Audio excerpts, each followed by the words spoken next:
So I'm definitely so convinced. In my own photo, you're seeing certain details in the duplicate oil painting that you don't see in the original R. Rogers painting. So there was some influence with Joseph III that makes me.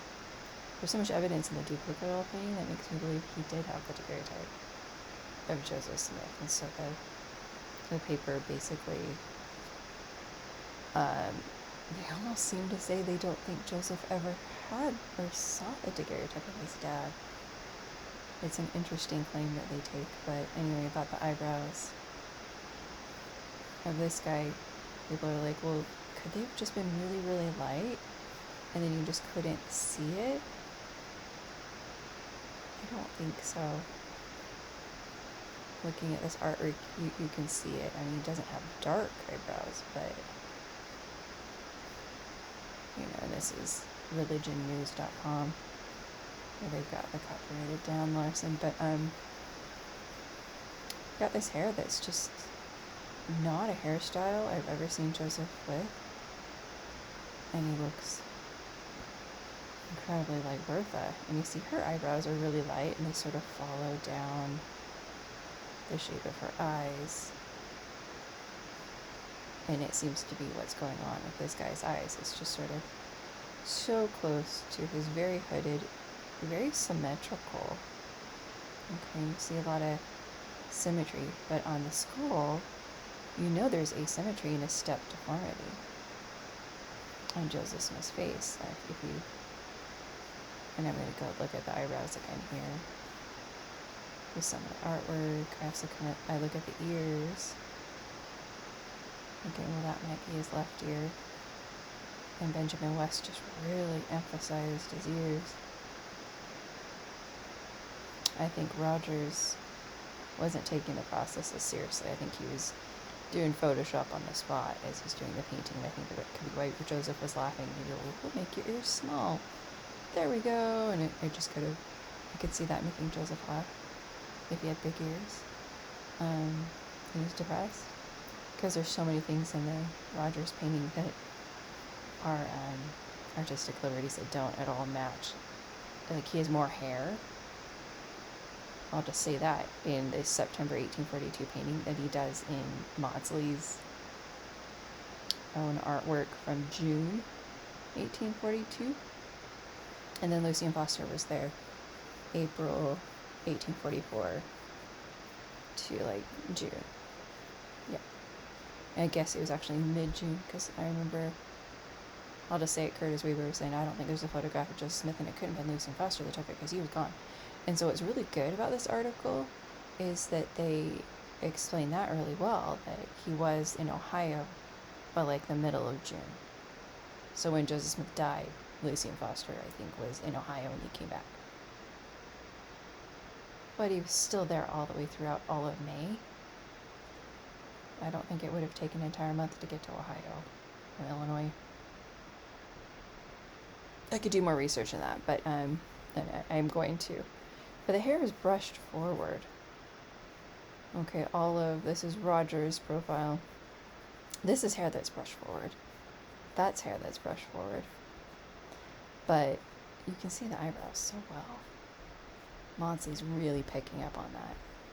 Joseph has eyebrows, and so does David Rogers, and they're really thick and bushy. This is Benjamin West. He did draw. He sketched a caricature of Joseph Smith, but it was from life while he was watching him in trial. So he can, far away, he could see his eyebrows. So Benjamin West isn't right up to Joseph Smith's face, and you can see that he has bushy eyebrows. And he's like, oh, and big ears and a big nose, and tip of his nose, it kind of goes up, And I'll just say they have an alleged photo of Lucy Maximus, which I'm 100% sure is not Lucy Smith, because her nose does not, I'm not going to do an analysis right now, because the only place I found it is with their articles. And so, yeah. Her nose looks like Hiram's, but her nose didn't look like Hiram's. I think Hiram got his nose from his dad. Like, Hiram's nose was really long. Like, both Joseph and Hiram had pretty big noses, but Hiram really light eyebrows. And so the artist is capturing these thin, light eyebrows of Hiram Smith. Like right here, you see Mawdsley's just, oh, can't really see those eyebrows. No one would ever describe this man as having thick, bushy eyebrows. I'm 100% sure of that, you guys. This is such, even though it's scratched up, daguerreotypes could be very, very clear and capture a lot of detail. To capture that light highlight right there, if he had eyebrow hairs that were thick, you would see them. You can see all these details in his hair. You would see the eyebrows. It would not at all a man as bushy eyebrows and as a man with curly hair. And Joseph Smith III was so upset with this painting. This painting is the one that by Louis Ramsey. This is from 1910, and this ended up in the Salt Lake Tribune. Okay. Scroll down there. Louis A. Ramsey. So Joseph Smith III said, this depicts, he has maybe wavy hair. And Joseph Smith III says, this depicts a man with curly hair. My father never had curly hair. His hair was not curly. So I'm just kind of looking at pendants and trying to see if there's a design from Norway, like on that locket. No.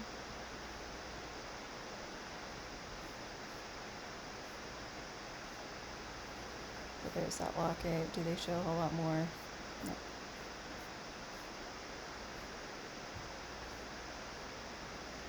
Very curly hair. Way, way curlier than what you see here. So Joseph Smith III has the daguerreotype. I believe he has it. Because he's commissioned, 100% sure, the Iowa Historical Society's painting, which I'm zoomed in on right here. This was commissioned by him. These are not symmetrical eyes. Okay, so let's read about a step deformity. See how that eye, I always notice this eye was dropped down a lot lower, just even that eyebrow. But then the mouth actually was kind of level, so it was like, all right, what's going on here? Just gonna read about the step deformity. Is it farther down? Yeah, it's right below here. And just the nose. The nose I don't see when I look at mine. I sketched the outline of the nose.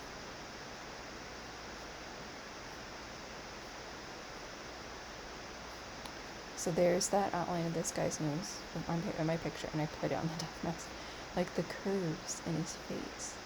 You see how there's a shadow there and then it's lighter?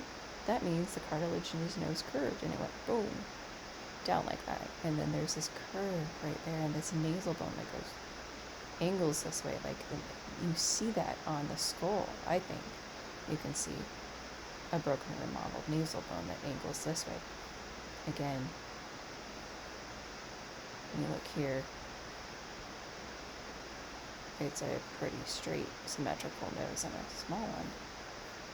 Like that. So I'm just going to read Dr. Harrod, who was a maxillofacial surgeon, and talks about, this is a broken maxilla. Hiram's, anyway, do you see, this is my sketch and analysis of this skull. But these nasal bones, it just looks like even this is just, because there's that dark shadow. My opinion is all of that bone, it just broken and remodeled, but he sees a step deformity. So do you see how this has an angle downward? This orbital bone is lower than that one. I'm going to quickly pull up Dr. Harrod's healed zygomatical maxillary fracture.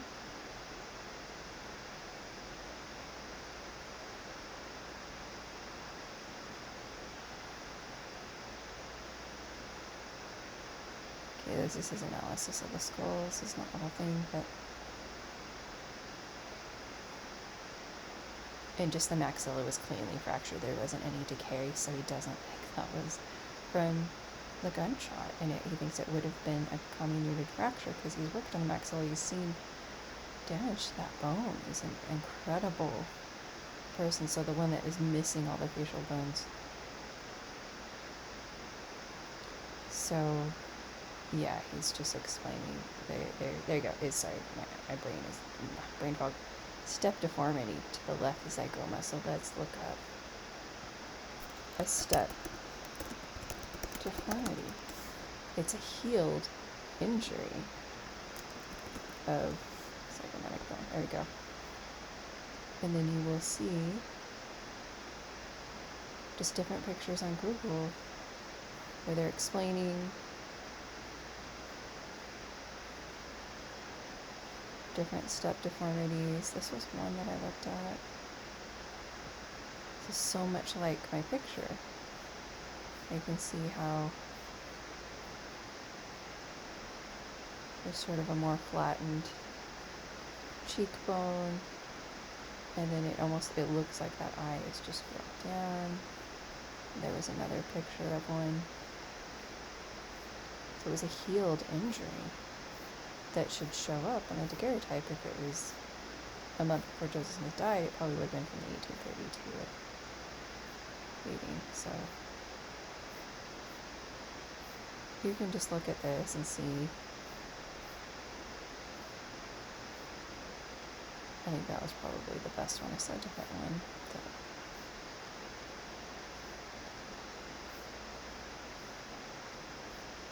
There you go.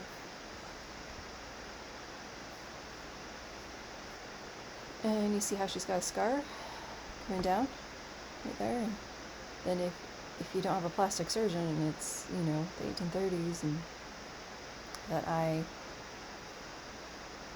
you see how you could go like this line. You could see it on the death mask and on the skull. So again, this is a sketch of the skull. You can really see that. You can see that that's a little bit flatter. So I don't see these injuries that should be there in this man's face. It's just a really symmetrical. But then if Joseph Smith III, all he had is what they claim is just daguerreotypes of this, and then they repainted it with a daguerreotype, perfect daguerreotype of this painting, is false.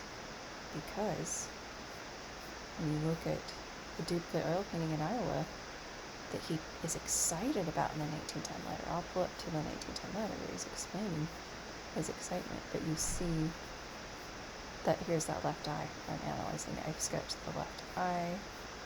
There it is on the death mask. So you're seeing, okay, lash line, crease in the eye. So when he opens his eye, that's where the crease would be.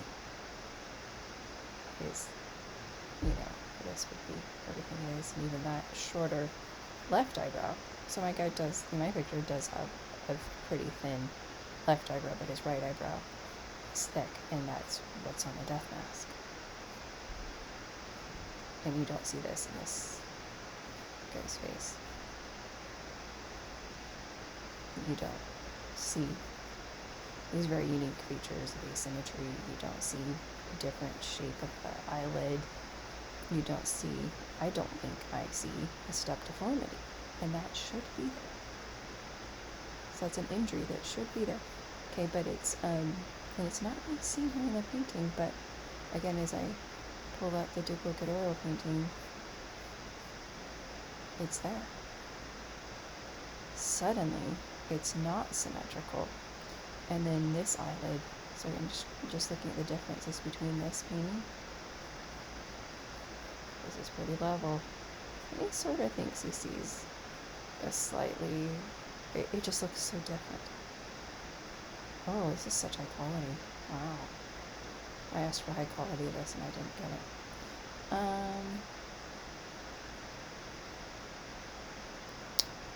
Sharp angle, smooth.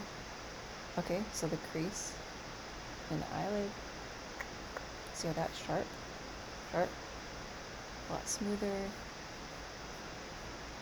And then there's a line coming down. You can see how that's coming down.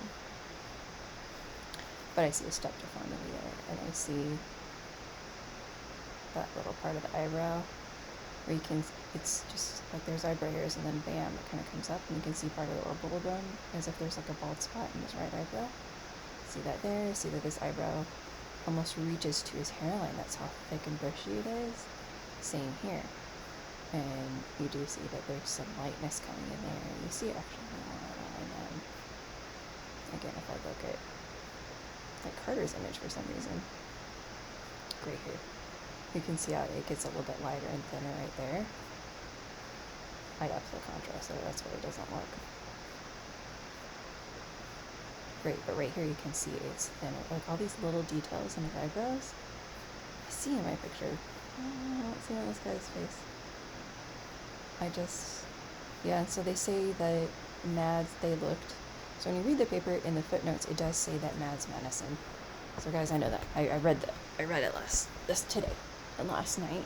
I bought it yesterday, and I appreciate everyone that's, I just truly appreciate anyone that cares what I think. I think that's just really nice, so thank you. But if you go to memories, there are no pictures. And so I've searched him. I can't find any pictures of Mads, so where is this picture? And it was not studied. It was just Lachlan Mackey. It's like, oh, well, it's not him. Okay, here, we think this is Joseph Smith may contact two guys that are artists. Do I still have up their credentials here? Yeah, there we go. Okay, so this is one person that they worked with that analyzed it. It was Sean Doucette, who studied music and composition for 2 years at Plymouth, and he's a facial analyst, applications engineer, graphics developer. So he might have gotten an associate's. And then you've also got Michael Steed, who did work with the FBI for about 35 years. He was a sketch artist. Okay, so he's an artist, and you've got someone that's good with computers that decide to learn how to analyze faces. So basically, probably like photoanthropometry, which I talked about before, which the people that I've talked to, sorry if it sounds arrogant, but they have PhDs and they've written about this subject. They're well known. And so I asked them to analyze my picture. I won't say what they said, but I know what they said. And I don't know. I've tried to see if they'll. I emailed them about this and asked what they think, and if they tell me, give me permission. I don't know if they would do that, because these people that. I don't want to give away who they are, because if I say that, I don't want anyone bugging them, because I had some roommates that overheard me mention the name of one of them, and I heard them repeat it really loud, and I was like, oh crap, and then, it's just hard. Like, I don't want anyone bugging these people I'm working with, but the community of Christ knows that who I'm working with, and they know what I'm doing, and they know we're about to be published. So they throw this out, which the other freedmen do. It's fine. It's just they know about my website. They know who I'm working with, and they know their credentials.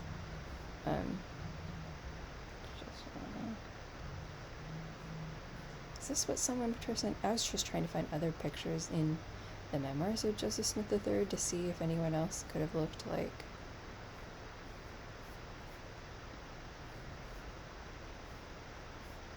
that picture, but yeah, they didn't send the picture of Mads Madison to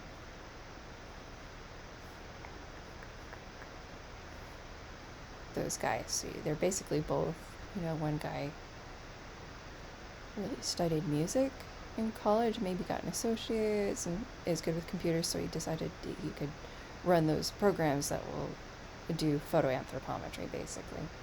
And the other guy was a sketch artist with the FBI for 35 years. I'm an artist. I've been drawing faces for 30 years. And so just seeing the curvature in her face and just her shape of her eyebrows and her eyes and her nose, these unique features in their ears. But again, someone who, I don't want to give away details, but someone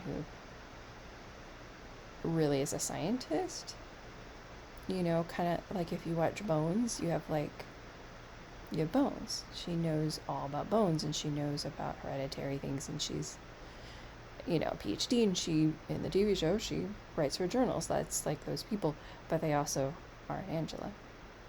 And so they basically found someone that was an Angela, you know, but you need the expertise of someone that also has the science side, that knows, you know, about ears or lips or just certain features or category of the facial features and the likelihood of, like,